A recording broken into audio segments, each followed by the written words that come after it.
मित्रांनो, आज आपण आलो आहोत चांदवडला. परिसर, त्याचा इतिहास आपण त्या ठिकाणी जाऊन प्रत्यक्ष घेणार आहोत. ती बघणार आहोत माता रेणुका देवी यांचं मंदिर. वरती किल्ल्यावर चंद्रेश्वर महादेव मंदिर, अहिल्याबाई होळकर यांचा रंगमहाल, या साईडला इच्छापूर्ती गणेश मंदिर. तुम्ही जर पावसाळ्यात आले तर या ठिकाणी छोटे मोठे धबधबे बघायला मिळू शकतात.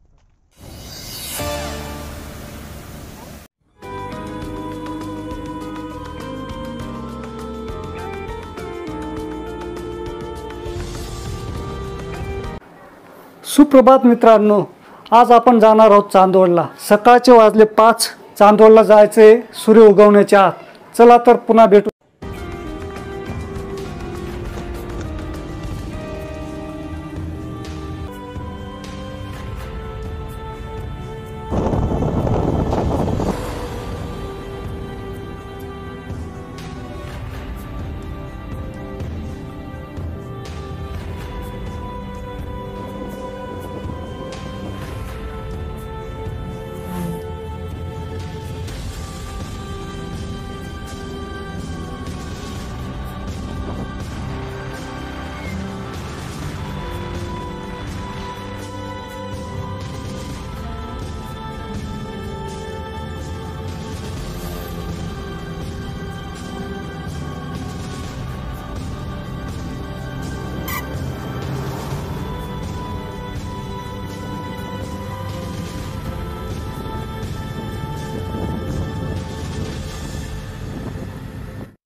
नाशिकहून 60 किलोमीटर मुंबई आग्रा महामार्गालगत असलेला हा चांदवड किल्ला.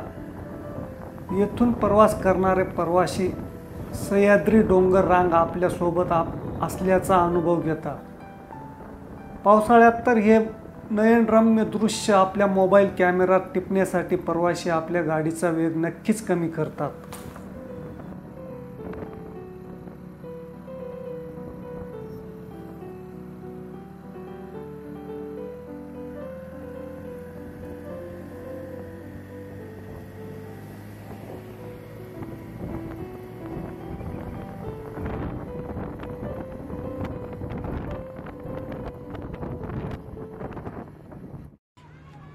नमस्कार मित्रांनो, मी शरद छलार परत एका नवीन व्हिडिओमध्ये आपलं स्वागत करतो. मित्रांनो, आज आपण आलो आहोत चांदवडला. येथील परिसर, त्याचा इतिहास आपण त्या ठिकाणी जाऊन प्रत्यक्ष घेणार आहोत आणि बघणार आहोत माता रेणुका देवी यांचं मंदिर. वरती किल्ल्यावर चंद्रेश्वर महादेव मंदिर,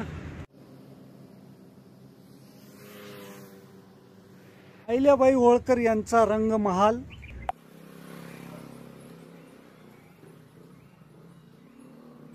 या साईडला इच्छापूर्ती गणेश मंदिर.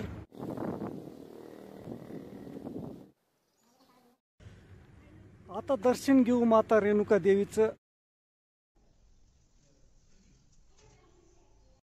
चला तर मग प्रत्यक्ष माता रेणुका देवीचा आणि या मंदिराचा इतिहास जाणून घेऊ.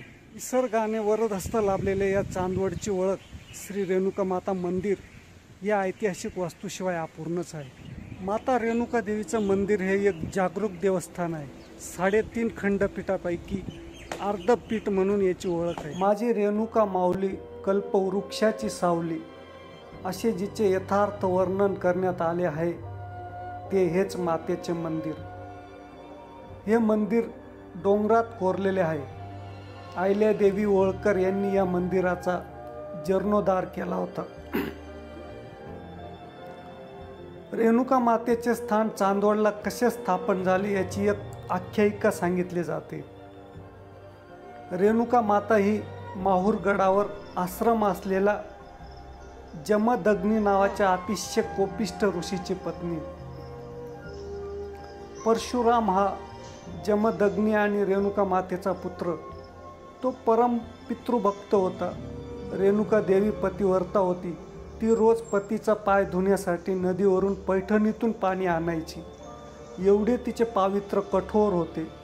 एकदा ती नेहमीप्रमाणे नदीवर पाणी आणायला गेली असता तेथे जलक्रीडा करणारा राजा व त्याच्या स्त्रियांना पाहून मनात कामवासना जागृत झाली. तिला नदीवर येण्यास उशीर झाला. ऋषी जमदग्नीची देवपूजा खोळंबून राहिली. रेणुका देवीच्या उशिरा येण्याचे कारण लक्षात येताच त्या कोपिष्ट ऋषीच्या रागाचा पारा चढला. रागाच्या भरातच दाराशी असलेल्या आपल्या पत्नीचा म्हणजेच रेणुका देवीचे मस्तक धडा वेगळे करण्याची आज्ञा त्यांनी आपल्या मुलाला परशुरामाला दिली. परशुराम परम पितृभक्त होता. वडिलांच्या तोंडून शब्द निघताच त्याने परशु सरसावला आणि एका घावातच आपल्या मातेचे मस्तक धडा वेगळे केले.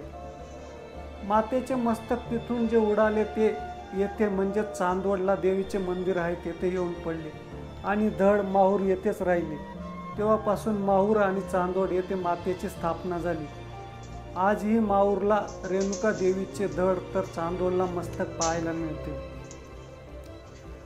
चांदवडची रेणुका देवी स्वयंभू असून मूर्ती पाषाणाची आहे. रेणुका मातेची मूर्ती पाषाणाकृतीत नसून तेथे एक तांदळा आहे.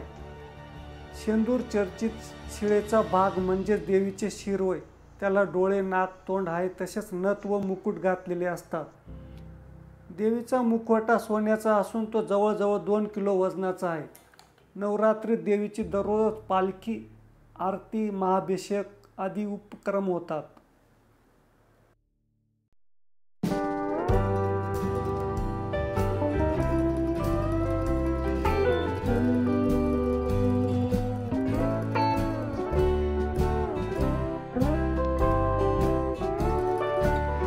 मातेचे दर्शन खूप चांगल्या पद्धतीने झाले. आता जाऊया चंद्रेश्वर महादेव मंदिराकडे.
आता आपण पोहोचलो आहोत चंद्रेश्वर महादेव मंदिर येथे. चला तर दर्शन घेऊ आणि जाणून घेऊ इतिहास व परिसरातील माहिती.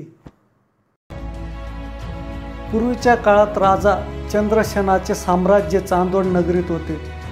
राजा चंद्रसेनानेच या मंदिराची निर्मिती केली व शंकराची स्थापना करून उपासना केली. या उपासनेमुळे भगवान शंकर प्रसन्न झाले.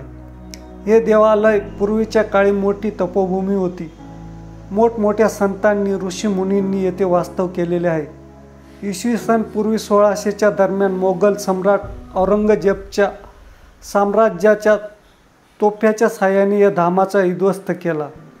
येथील मंदिरे नष्ट करण्यात आली. नंतर काही काळ येथे अवकळा पसरली होती. भ्रमंती करत स्वामी दयानंद महाराज येथे आले. त्यांनी शंकराची पिंड ढिगाऱ्यातून बाहेर काढली. त्यांनी या पुरातन मंदिराचा जीर्णोद्धार करण्याचा संकल्प केला. अपार कष्ट घेऊन या धामाला नावरूपाला आणले. स्वामींनी चंद्रेश्वराची प्राणप्रतिष्ठा करून सेवा केली. या निसर्गाच्या कुशीत बसलेल्या व रमणीय परिसरात नटलेल्या या मनोहर देवालयाला परत पूर्वीचे वैभव स्वामींनी प्राप्त करून दिले.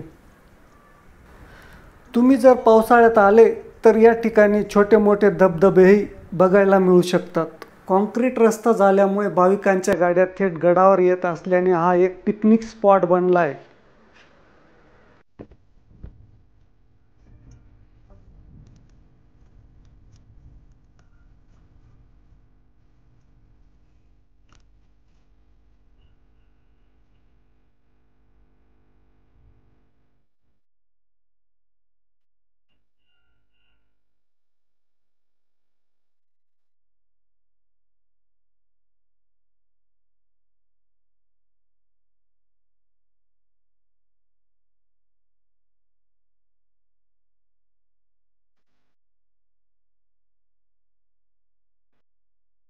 आता जाऊ रंगमहाल.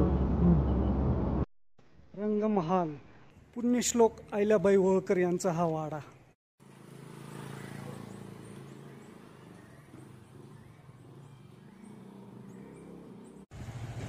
हा वाडा त्यांनी स्वतःसाठी बनवला होता. या महालाचे वैशिष्ट्य म्हणजे हा वाडा अतिशय भव्य, दिव्य आणि भक्कम आहे. रंगरंगोटी आणि रिनोव्हेशनसाठी काही काळ रंगमहाल बंद करण्यात आलेला आहे. आता बघू इच्छापूर्ती गणेश मंदिर. येथील लोक या गणपतीला बारीतील गणपती देखील म्हणतात.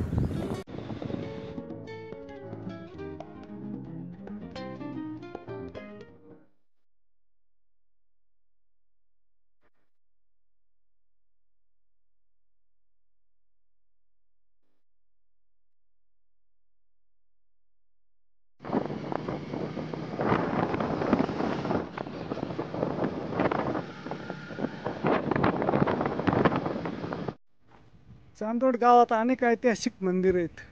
त्यापैकीच इच्छापूर्ती गणेश मंदिर. चांदोड हे निसर्गाची अलौकिक देणगी लाभलेले डोंगराच्या कुशीत बसलेले गाव. गावामध्ये अनेक ऐतिहासिक वास्तू मंदिरे आहेत. त्यातलेच एक इच्छापूर्ती गणेश मंदिर. मंदिराची स्थापना होळकर काळात झाली. बीडचे मूळ रहिवासी बाबा पाटील यांना होळकरांनी आपल्याकडे 1730 मध्ये कामावर ठेवले. तेव्हा त्यांनी होळकरांची सेवा करून वडबारे गावाची स्थापना केली.